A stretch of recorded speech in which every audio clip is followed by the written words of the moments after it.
Hello everyone, this is Black Cloaks by Rob J. Hayes. This is the fourth book in the Titan Hoppers series. This is a YA series that I actually enjoyed. So to catch you up real quick, in the first book, we're introduced to Eero. Titans are these large planetoid things. I don't know if they're the size of a planet or not. It doesn't really give a sense of scale, just that they're very large. Fleets of ships follow the Titans and hop over to the Titans to get resources and materials, because the fleet themselves have no means to support themselves otherwise. So the Titan Hoppers themselves are people who manifest powers via these crests. They use current, which sounds like the Force basically, and this is the physical manifestation of their various types of powers. There are 5 levels. At 5th level, you're all but a god. It said the difference between 5th and 4th is greater than the difference between 4th and a trainee, so you are ridiculously level power. Each book seems to level up, so here's level 1, 2, 3, but we didn't get our lead guy here, Eero, to specifically say level 4 just yet. So, the first Titan we are introduced to, kablam! And Eero's sister was on it. He carries around her sword as a memento. And in this group, it's a group of people, teenagers being teenagers. This is very much an intro book. And this is a training book, which also trains you, the reader, on how all this works and fits together and how dangerous everything really is. In Spire Climbers, we get a little more character depth. And Emil, primarily we're talking about Eero and Emil. Emil himself had an abusive father because his father himself was a Titan Hopper for one moment, for one hop. And turned out he's a bit of a coward and ran from danger at the first moment he could. And so their family name is destroyed, and he mentally abuses Emil over it. Hence, Emil is basically a really angry kid with a chip on his shoulder. And throughout this book, this nice dungeon crawler book, as they go through the Titan, Eero and Emil really do butt heads. However, this is a found family book, and it graduates really nicely from basically enemies to camaraderie to found family. And this is probably my favorite of the 4 so far. We also get this girl here. Is it Tashiko? And she carries a really big gun, and she can blast things with it. And powered by herself. Now, also is this fellow named Justice. He's basically what you would call the thief class of the book. He's the one who's going to go in and find the traps so they can safely navigate. However, every single group he's gone out with is wound up dead so far, except for this one. He's not, I don't know if he qualifies as a coward. He will run from danger and hide, but in his mind he has to. He's not very powerful, and he's just trying to preserve himself. So, but he's also a bit of a smartass about it. This book, there are factions vying for these resources. There's the fleet, which is where Eero, Emil, and Tashiko and Justice come from. Then there's the Raiders, another fleet, and then there's the Black Cloaks, who are on the Titan itself. So there's a tournament in this. A tournament, say, let's have ourselves a duel and vie for resources that way. Okay, I kind of get it, but it didn't. My only criticism here of the series so far was this tournament didn't quite fit. They could have just done battle anyway and got the same story across. But otherwise, I still enjoyed the book immensely. So here, Eero, one of their group was taken by the Black Cloaks, this girl named Mia, and Eero takes it upon himself to go search for her, and so he actually does battle at one point to get them away, because they know they will not let him go alone. So he fights them and defeats them and goes off on his own. In this book, there is this girl named Wave who Eero has to fight in this tournament, and he does defeat her, but she crops up in this. Now, on one storyline, you have Eero goes down to the Black Cloaks. Not much of a spoiler right off the bat in the first few chapters. He finds Mia in the Black Cloak community.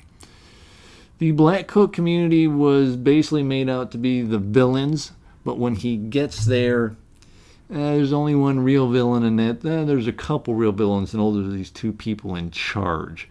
The actual community there, this is very much a, let's call it socialism versus capitalism. For the fleet, when you're in the fleet, you have a job you're good at, so you do that job, and everything else is taken care of for you. You have a purpose. If you're a Titan hopper, you go over to the Titan, you hop, get the resource, you come back, and that's just what you do. And you're taken care of. But it's a corrupted system, but just like the capitalist system is. So there is a currency among the Black Cloaks. But the two people in charge, like 90% of your money, goes to the lady in charge. She herself is this ultra powerful entity that has this, she's like a lich, she's almost like a zombie, and this aura of sickness that keeps all the monsters at bay. But that's not the purpose of the Black Cloaks.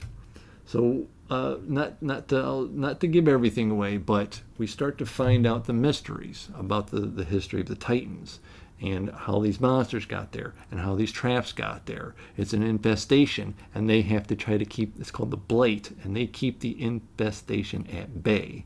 But they're still not letting people come in for the resources. But it's a nice gray area there where we have a purpose that keeps people alive, but we're also not sharing all these nice resources. When you're in the fleet, you eat this same algae stuff every meal of every day. You go down to the Black Cloak community, oh, there's all this nice different types of food, and Eero was blown away by the sheer variety, and he has a good gluttonous moment over it and makes himself sick. So that's the Black Cloak community, but once you get there, you're not allowed to leave.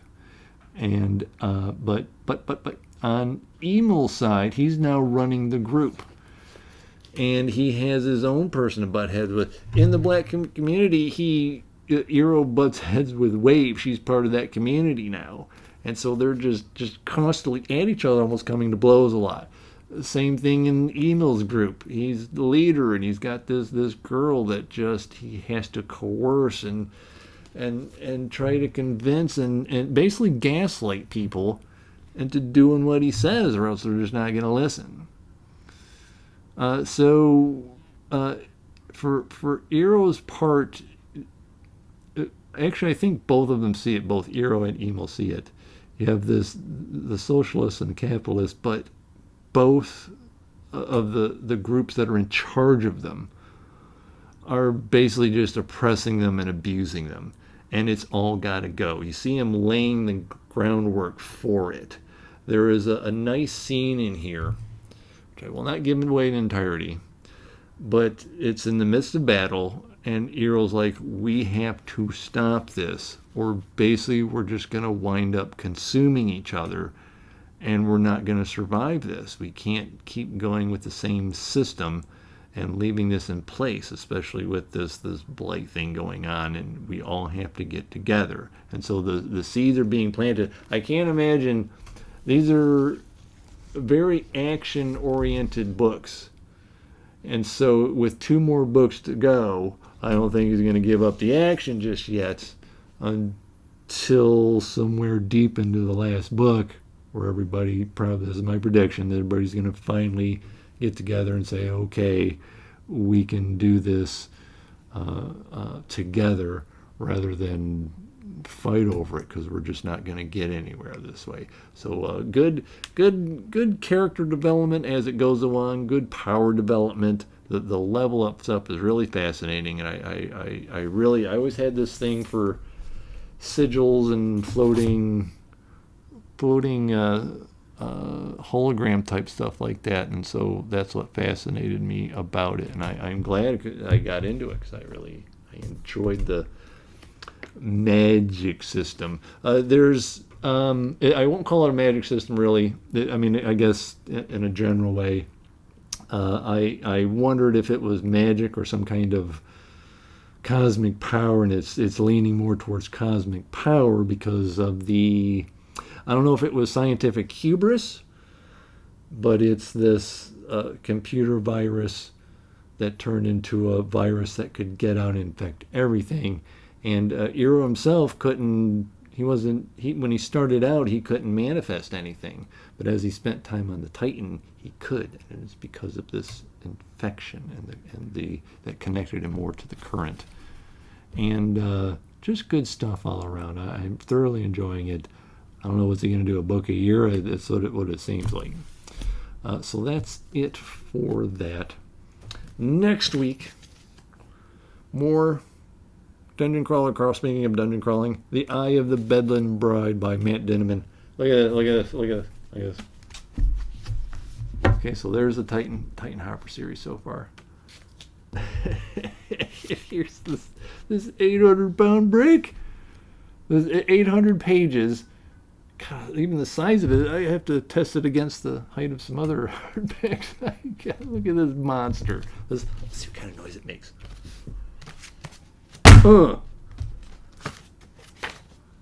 Next week. Coast Guard vet Carl and his ex-girlfriend's cat Princess Donut have survived longer and leveled up higher than anyone ever thought they could in the galaxy's most popular reality show. But after the shocking conclusion of the 7th level, it's now anyone's game. A pantheon of forgotten gods, an old grudge between a talk show host and heiress and the man they shattered along the way, a rapidly deteriorating AI system, an inconvenient tiara upon the head of a friend. It is Bedlam on the 8th floor. The crawlers are given a new task: find and capture 6 monsters, each of which will be turned into a card. The stronger, the deadlier, the better. At the end of the floor, the bad guys will also have decks made up of some of the most powerful cards available, so it's crucial for crawlers to assemble the toughest squad possible, but, as always, there is a catch. If Carl and Donut want a winning hand, they'll have to capture the most lethal and terrifying monster of them all, Maria. She was once married to a now missing god. Her special attack is known to drive one insane. They call her the Bedlam Bride. But even if Carl and Donut can capture her, they know all too well that just because someone has been captured, it doesn't mean they have been tamed. So that is next week, the 6th book, Dungeon Crawler Carl. I still got to buy the 7th one. I tried last week. It wasn't in the store, so I'll have to check the inventory online before I go and try and... I'll go to the bookstore anyway, but still, I want to buy something. So there's there's Titan Hoppers. That's it for that until the next book comes out next week. More Dungeon Crawler Carl. Thank you very much. That's it. Bye-bye now.